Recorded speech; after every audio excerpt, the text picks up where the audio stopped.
Racist tourist slaps Black Royal Guard. She's shocked when he hits back. The Royal Guard stood still in front of Buckingham Palace, their shiny boots and formal bearskin hats shining in the sun.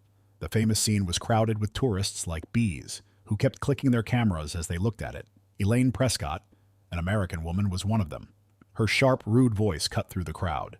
She said to no one in particular, "Unbelievable," and her lips curled into a sneer.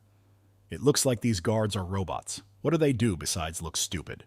Elaine looked at Marcus Knight, who was the only Black Royal Guard in the group. Her hatred got stronger.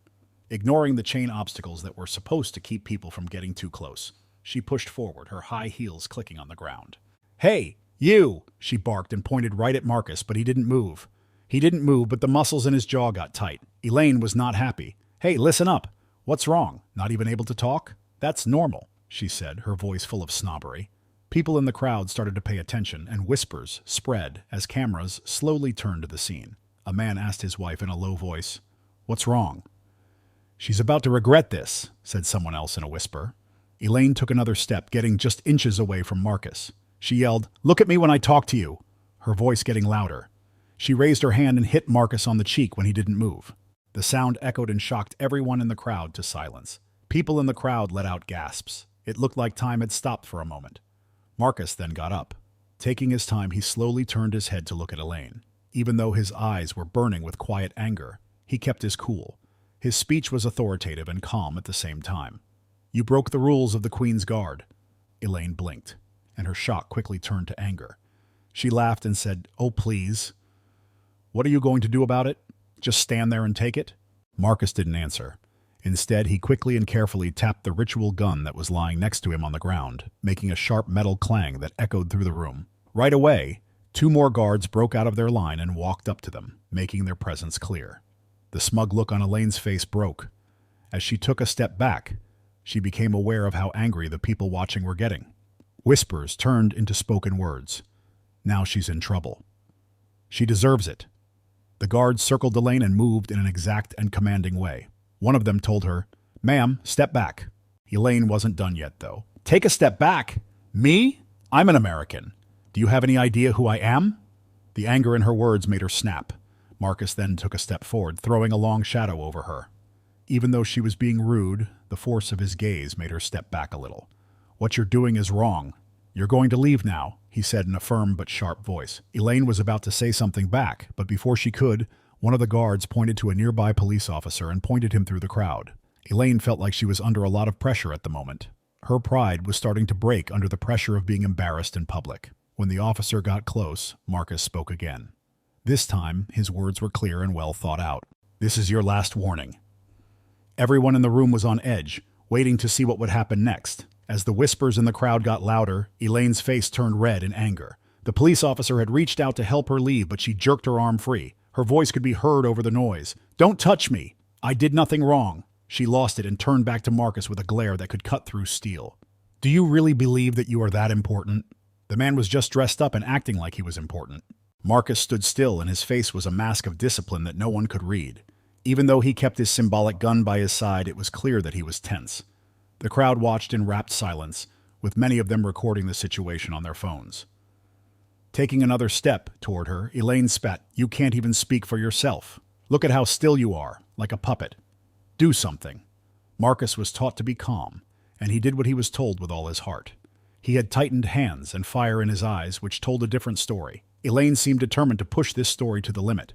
The cop who had first approached her tried again, this time with a strong but calm voice. "Please move back, ma'am.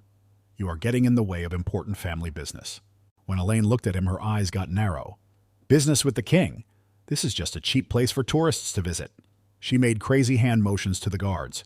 "Since I'm paying for it, I can do what I want." People in the crowd started to move around uncomfortably because they could tell that things were getting out of hand. "Someone needs to stop her before this gets worse," said a stranger close. Another person said, "She will feel bad about this. Big time." They were all ignored by Elaine. Being angry and getting attention made her feel stronger. So she turned back to Marcus. "You think no one can hurt you? Let's see how hard it is to touch you." Elaine grabbed Marcus's bearskin hat and pulled it off center before anyone could stop her. The crowd let out a combined gasp as the holy uniform was soiled right in front of their eyes. Marcus took a sharp breath in, and for the first time you could see his calm breaking. He slowly raised his hand and fixed his cap, putting it back where it belonged. He moved slowly and deliberately, and his jaw was tight. But his silence said a lot. "Won't you do something now?" Elaine laughed and took another step toward her. "Are you going to keep acting like nothing happened?" Marcus finally spoke, and the crowd could hear his deep voice like a bell. "Ma'am, you have broken royal rules. There will be consequences for anything else you do." Elaine laughed, and the sound cut through the tension like a cold, mean joke. "What will happen? What are you going to do? Hold me up." She took a step back and spread her arms wide as if to challenge him. "Go ahead. Set a scene. Show everyone what a fool you all are." The cop next to her pulled out his radio and called for help.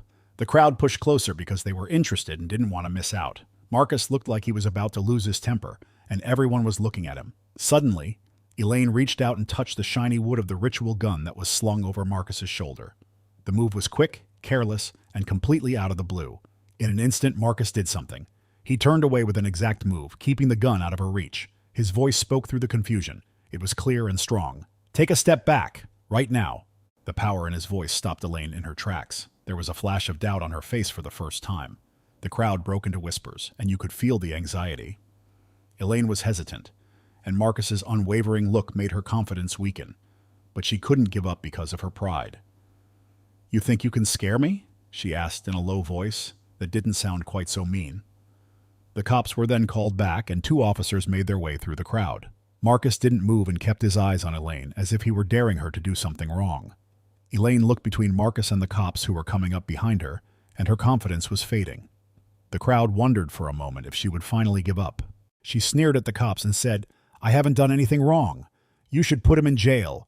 The officers didn't answer, and as they stood on either side of her, they looked very serious. One of them spoke up loud. "Ma'am, you're coming with us." Elaine jerked back and her voice got scared. "That's not funny. You cannot put me in jail. I am an American citizen." The crowd held their breath as the police moved to control her. The situation was on the verge of chaos. But before they could, Elaine yelled one last time at Marcus in a very angry tone. "Now you'll feel bad. I swear you'll feel bad about it." Marcus didn't move.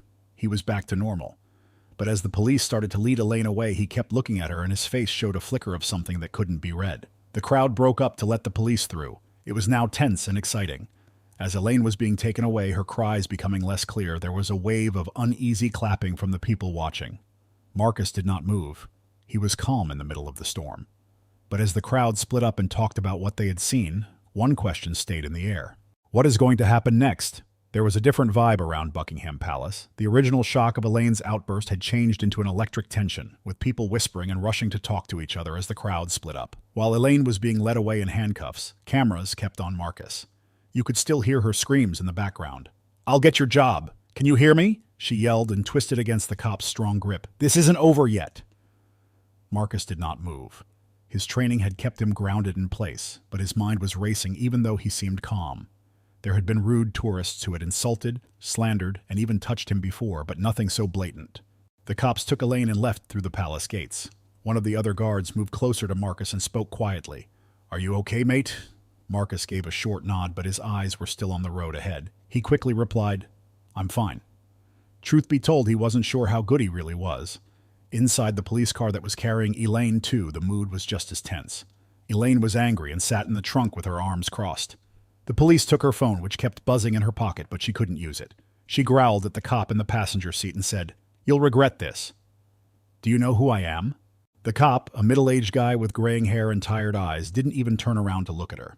"Everything will be fine at the station," he said in a dull voice. Elaine snapped, "You're damn right we will. And when I'm done, none of you will have a job." The younger officer driving the car looked at his buddy and then back at the younger officer. He said under his breath, "She's relentless." She didn't hear him, Elaine. She was too busy making plans for what to do next. Before she even spoke to the press, she was practicing her speech in which she would say that a dangerous guard had overreacted and made her look like the victim. But as soon as the car pulled into the station parking lot, she started to doubt herself. She saw a group of reporters standing near the door with their cameras pointed at the car. Marcus was let go from his job at Buckingham Palace for the rest of the day.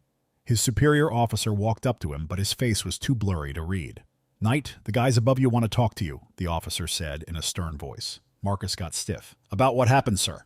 The cop gave a nod. "That tourist has made some very serious claims. Their story is that you hit her." Marcus's eyes got narrow, and he lost his cool. He felt a spark of anger. "No, sir, I didn't do that." "For the cameras." "I know," the police officer said with a hand raised, "but it's already being looked into. The video is being looked at, and until the problem is fixed, you're on administrative leave." Marcus was hit hard by the words. Even though he had done everything the right way, his job and image were now being looked at closely. Marcus finally said, "Understood, sir," but his jaw was clenched. As Marcus walked toward the palace gates to leave, a young tourist who had seen what happened slowly approached him. With one hand on his phone, the man said, "Excuse me, I recorded the whole thing. It wasn't right what she did." Marcus stopped, and his normally serious face softened a bit. He said, "Thank you," in a low voice. The man said, "Yes, I'll send it to the person who needs it. The truth must be shown to everyone." Marcus gave a short thank you nod and then went on his way. At the station, things got even more tense. As two police officers walked into the interview room, Elaine sat there with her arms crossed and looked rebellious. He sat down across from her and said, "Mrs. Prescott, we watched the video of what happened, and it's clear that you hit the guard." Elaine laughed. "He made me angry. Being there and acting like you're better, staying still in his official role as a royal guard?" The police officer spoke up, and his tone was cool but strong. Elaine stumbled but quickly got back on her feet. "He hit me back. That's an assault." The cop and his partner looked at each other. "We haven't seen any proof that he hit you, ma'am.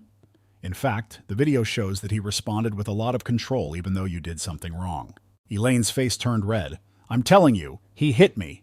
I'll show you." The younger cop walked into the room with a file and cut off her dramatic rant. He said something in a low voice to his partner, who grimaced and nodded. The older officer spoke to Mrs. Prescott in a colder tone. "We've just received more evidence. A second tape has been brought forward by a witness. It backs up what the original video showed." Elaine's confidence dropped and a flash of fear took its place. "You can't. This is crazy. I'm the one who got hurt." The police didn't listen, though. They got up from their places. It was clear that the talk was over. One of them told them to sit tight. "You're not telling the whole story."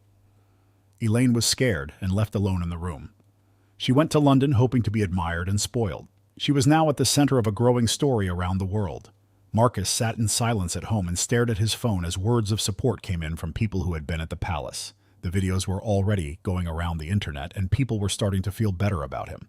But as he read, one title stood out. "American Tourist Says Royal Guard Assaulted. A Unsettling Power Play." Asterisk, asterisk. Marcus sighed because the events of the day were making him feel heavy. The fight was still going on. In fact, it was just getting started. As he closed his eyes, one thought kept coming to mind. What would Elaine do next? The video of Elaine Prescott's angry reaction and Marcus's calm answer went viral online and started a firestorm. Hashtags like #JusticeForMarcus and #TouristTantrum were all over social media, and Elaine's name became linked to conceit and vanity. The story was covered by news sources on both sides of the Atlantic. The headlines were mostly about arguments about race, power, and respecting cultural customs. Elaine stayed stubborn, even though she had no idea how strong the backlash was. She was angry as she looked through her phone in the waiting room of the station after being freed on bail. When she saw the videos that went popular, and the many comments that were mean to her, her face turned red. She whispered under her breath, "This is a witch hunt," and grabbed her phone tight. "They're making things up. I'll make this right." Her lawyer, a sharp-dressed man who always had a frown on his face, sat next to her and spoke quietly. "Elaine, the video was very bad. It would be best for you to say sorry in public and end this peacefully. If things get worse, there could be official charges, not just public shame." Elaine told him to go away. "I am not sorry to anyone. That guard put me down. He talked like he was better than me, and I'm not going to let him off the hook. People will know the truth from now on." Her lawyer sighed and rubbed his forehead. "You're on a very thin line. The media is already against you, and the things that you did put you in a tough legal spot. It's no longer about winning. Now it's about limiting the damage." That didn't bother Elaine. She was already thinking of a way to avoid him. Marcus was also called back to Buckingham Palace for an official review at the same time. He stood in front of a group of top soldiers and palace representatives in a large but stifling room. You could feel the stress in the room. As one of the top officers walked up, he said, "Guardsman Knight, you know why you've been called here today. Even though the proof backs up what you said happened, the Royal Guard is being closely looked at because of this. The castle can't handle any more trouble." Her lawyer sighed and rubbed his forehead. "You're on a very thin line. The media is already against you, and the things you did put you in a tough legal spot. It's no longer about winning. Now it's about limiting the damage." That didn't bother Elaine. She was already thinking of a way to avoid him. Marcus was also called back to Buckingham Palace for an official review at the same time. He stood in front of a group of top soldiers and palace representatives in a large but stifling room. You could feel the stress in the room. As one of the top officers walked up, he said, "Guardsman Knight, you know why you've been called here today. Even though the proof backs up what you said happened, the Royal Guard is being closely looked at because of this. The castle can't handle any more trouble." Marcus nodded, but his face was blank and his mind was rushing. "Yes, sir. I get it." "Good," the cop said next. "We looked at the video, and while your behavior was perfect, the tourist has made a formal complaint accusing you of misconduct and abuse of power. In some places, her claims have become more popular." Marcus's jaw got tight. "Mister, it's clear from the video." "We know," said someone else on the group. "But what people think can often be more important than facts. There are calls for an outside review, and until it happens, we have no choice but to take you off active duty." Marcus felt like he had been hit in the gut by the words. Put on hold? After everything he had been through, one woman's acts now put his job at risk. Marcus spoke in a calm, angry voice. "With all due respect, this sets a dangerous precedent. It would be bad for the Guard's reputation if we let false charges control what we do." The panelists looked at each other, but their faces stayed fixed. "We know this worries you, Guardsman Knight, but this has to be done to protect the good name of the Guard and the palace. The choice is final." Marcus stood up straight and determined as he did so. "I get it, sir." As he walked out of the room, anger and denial were building up inside him. Elaine made up her mind that night to do something about it herself. She held a news meeting outside of her hotel because she wanted to take back control of the story. As reporters fought for position, she stepped up to the stage wearing a well-tailored suit and a carefully produced look of anger. She began, "Good evening." Her voice was firm, but had a hint of weakness in it that she had practiced. "I'm here to talk about what happened at Buckingham Palace because the news has lied so much about it." As she went on, the cameras clicked wildly. "All I did was voice my concerns about how tourists were being treated, and I was met with threats and violence. The Guard in question went too far and made fun of me in public. I will not stand for this wrong." It was quiet in the room, but Elaine could not finish because of a voice in the back. "Isn't it true that you hit him first?" Elaine stumbled, and for a moment she lost her cool. She snapped, "That doesn't matter." But the reporter kept going. "Several videos show that you started the fight. What do you say when people say your acts were racially motivated?" Elaine's face turned angry as the question hit her like a bolt of lightning. She yelled, "This has nothing to do with race," as her voice rose. "This is about class and respect, which that Guard clearly didn't have." As reporters asked more questions, sounding more and more suspicious, the press conference turned into a mess. Elaine's lawyer put his head in his hands and watched helplessly from the bleachers. Marcus was back at his apartment when the news showed the press conference. As Elaine told her lies, he could feel his jaw tightening. He kept getting notes of support on his phone, but the events of the day were too much for him to handle. He was surprised when someone knocked on the door. When he opened it, the young tourist from earlier was there. His face was pale and his hands were shaking as he held up his phone. The man said in a shaky voice, "You need to see this." Marcus grabbed the phone and watched the video with a frown on his face. Elaine didn't know that video of her making fun of Marcus's race and background right before the slap had been taken. When the movie was over, the boy looked up at Marcus. "Doesn't this change everything?" Marcus slowly let out a breath, and a fire started in his chest. He replied, "Yes. Yes, it does." The new video went viral online just as Elaine's news meeting was ending. There was no way to defend what was shown in the film. The public quickly and harshly turned against her, and even people who supported her stopped supporting her. Elaine sat in her hotel room by herself and stared at her phone as messages came in. Every single one was worse than the last. The nightmare wasn't over, though. She jumped when there was a loud knock on the door. The two police officers who were standing there with sad faces were there when she opened it. One of them held up a warrant and said, "Mrs. Prescott, you are being held for assault and public disorder." As soon as the police came in, Elaine's face lost all of its color. She said in a whisper, "No, this can't be happening." It was, though. Finally, the weight of what she did caught up with her, and she could no longer run away from the effects. The news stories in the morning came out all at once. From London to New York, all of the major news outlets showed the new video that showed Elaine Prescott's racist rant and how she purposely made Marcus angry. Words like shocking, entitled, and disgraceful were used a lot in the news, along with the clear term racist tourist. The video was very bad because it showed Elaine making fun of Marcus's background, his outfit, and even his appearance. It was an attack on his honor from every angle, and it destroyed any respect she still had. The royal guard got a message from the top levels of government at Buckingham Palace. Marcus, who had been banned before, was asked to meet with a group of officials, some of whom were from the royal household. Marcus walked into the room. His clothing was spotless, even though the days had been hard on him. Colonel Hastings, who was in charge of him, told him to sit down. The room was surprisingly quiet, and there was a sense of excitement in the air. "Guardsman Knight," Hastings began in a calm voice, "new proof has been found. We looked at the new footage, and it's now clear that Mrs. Prescott's claims were completely made up." Marcus nodded, and his face was calm, but there was a hint of comfort in his eyes. Another official, this time from the Crown, leaned forward. "In fact, Mr. Knight, you were a model citizen throughout the whole thing. You showed control even when you were under a lot of pressure. You showed the order and honor of the Royal Guard." As Marcus stood up straight, the suspension began to lift its weight. The representative added, "We've also taken the liberty of doing a background check on Mrs. Prescott." "It looks like this isn't her first run-in with the law." Marcus raised an eyebrow. "Sir, what do you mean?" Before going on, the agent looked at Hastings and then spoke. "Mrs. Prescott has had similar things happen before. People have said that she files pointless lawsuits, makes false charges, and takes advantage of her supposed privilege to get what she wants. This time, though, what she did was wrong." Marcus kept quiet as he thought about what had happened. Hastings spoke next. He was proud and spoke in a strong voice. "The Crown has decided to officially recognize what you did during this event. You will not only be put back on the job, but you will also be praised for your excellent service." The person from the Crown added, "And there's one more thing you should know, Guardsman Knight," before Marcus could answer. "People are angry about the video of Mrs. Prescott making fun of your background and your outfit. The public's outrage has been huge, and the Crown is acting in a way that has never been done before." Marcus took a small step forward because he was interested. "She has been charged with assault, public disorder, and because of the attention from around the world, she has also been charged with encouraging racial hatred. Because of what she did, her government has officially apologized to the Crown." The weight of those words hung in the air, and the seriousness of the situation became clear. At the same time, Elaine sat at the defendant's table, clearly upset, in a dark courtroom full of reporters. She didn't have the confidence she had shown at her press conference. The constant pressure of public shame and legal consequences had broken down her carefully constructed front. The prosecution's case was devastatingly clear, and the now famous video was shown to the judge.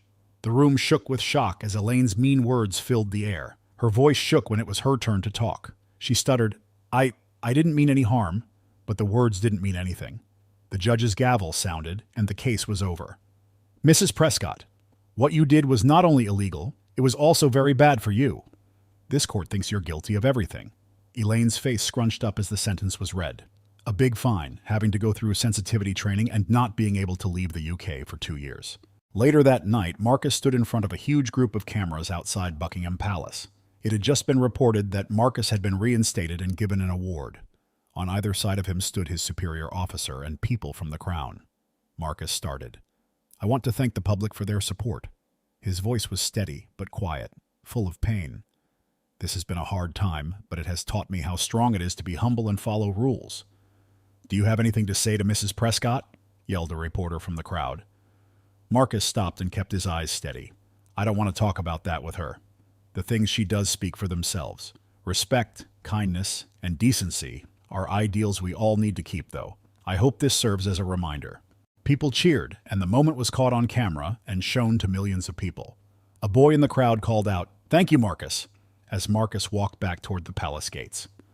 Marcus turned around, and his angry face changed into a small smile. He gave a quiet salute with his hand and then went on his way, knowing that this was more than just his own victory. People all over the world would remember that moment because it was a stand against wrong and a step toward change. After the dust had cleared, Buckingham Palace was once again a sign of peace and royalty. A lot of tourists rushed to its walls to take pictures and be amazed by how well the royal guards were trained. But for Marcus Knight, the events of the past few weeks remained like a faint echo.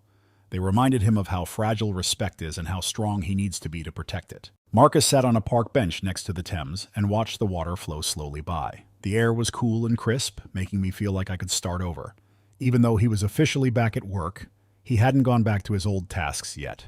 He decided to think instead, and the calm after the storm helped him feel better. The sound of footsteps coming closer stopped him in his tracks. The young stranger was the one who first shared the video of Elaine's bad behavior. The man thought for a moment and then sat down next to Marcus, holding a small package. The man said with sincerity, "I just wanted to thank you. I can't believe what you did and how you handled everything. People saw how strong you really are because you didn't just stand your ground. Marcus smiled a little. I did what I believed in. Not a thing more or less. The man turned his head away. That wasn't it. It was good to see someone like you stand up to all the hate and stupidity. A lot of us got hope from it. He gave the envelope to Marcus. I believed you might want this. I wrote it about what I saw that day and how it made me feel. Marcus took the envelope and his eyes showed how thankful he was. His voice was steady as he said, "Thank you." Marcus read the letter as the man left. The writer used simple, emotional language to talk about what had moved him to fight unfairness in his own life. For Marcus, it was a quiet but powerful confirmation that what he had done had affected people far beyond the palace walls. Elaine Prescott's life was a mess across the Atlantic. The public's outrage and the court's decision had left her alone and shamed. Her travel ban was just the beginning. Clients stopped doing business with her, and people who used to be loyal to her stopped being around. Elaine looked at herself in the mirror while she was alone in her fancy New York apartment. She had to face the ugly truth of her deeds for the first time. It looked back at her with no flinching, the pride, the entitlement, and the failure to see others as partners. The front page of the newspaper next to her said, "Royal Guard's dignity triumphs over hate. Asterisk, asterisk." She picked it up, and her hands started to shake a little. She felt the weight of real regret for the first time in weeks. She didn't know if it was too late to make things right. For the first time, though, she knew that she had to change. Marcus finally went back to work when he got back to London. The first day was quiet, and his fellow guards said nice things to him when they saw him. A small child with a hand-drawn picture of a royal guard came up to the barrier while he stood still in his formal stance. The child's mother gently pushed him forward, and the boy stood there with the picture in front of Marcus. A short moment later, Marcus's eyes went to the boy. The boy didn't move, but a faint smile crossed his lips. Mom said in a low voice, "Thank you for showing him what honor looks like." The boy smiled back. Marcus felt really happy as he walked home that night through the streets of London. He wasn't sure how the event would test his character, but it did. It also showed him how important it is to have respect, restraint, and honesty when things go wrong. One thought kept coming to him. Asterisk, asterisk. Strength isn't about power or getting even. You have to stick to your beliefs even when everyone else tries to shake you. There was no way Marcus could change the world in one day, but he knew that every kind and brave thing he did was a step in the right direction. That was enough. While he was gone into the night, the city lights flickered around him. He was a silent defender of the ideas he had sworn to protect,